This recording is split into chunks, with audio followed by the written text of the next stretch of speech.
Anakapalli SR Shankaran సమావేశ మందిరంలో పాఠశాల విద్యాశాఖ ఆధ్వర్యంలో జిల్లా స్థాయి గురు పూజోత్సవ కార్యక్రమం ముఖ్య అతిథిగా హాజరైన హోంమంత్రి వంగలపూడి అనిత.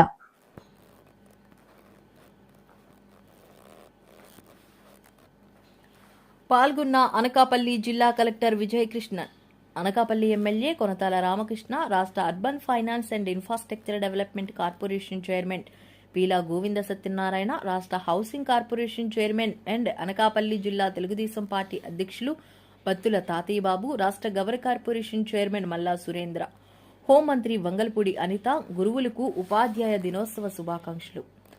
మంచి విద్యార్థిగా మార్చేదే విద్య. టీచర్స్కు సమాజంలో గౌరవం ఇవ్వాలి. పిల్లల జీవితాలు రాజకీయాలకు ముడిపెట్టవద్దని మంత్రి లోకేష్ పదే పదే చెబుతారు. గత ప్రభుత్వంలో పిల్లల బ్యాగులు, బట్టలపై కూడా జగన్ ఫోటోలు ఉండేవి. ఎన్డీఏ ప్రభుత్వంలో మాత్రం పిల్లలు బ్యాగులు, బట్టలపై సర్వేపల్లి రాధాకృష్ణ గారు ఫోటోలు పెట్టాము. పిల్లలు చదువులు భారంగా ఉండకూడదు, వినోదంగా సంతోషంగా ఉండాలి.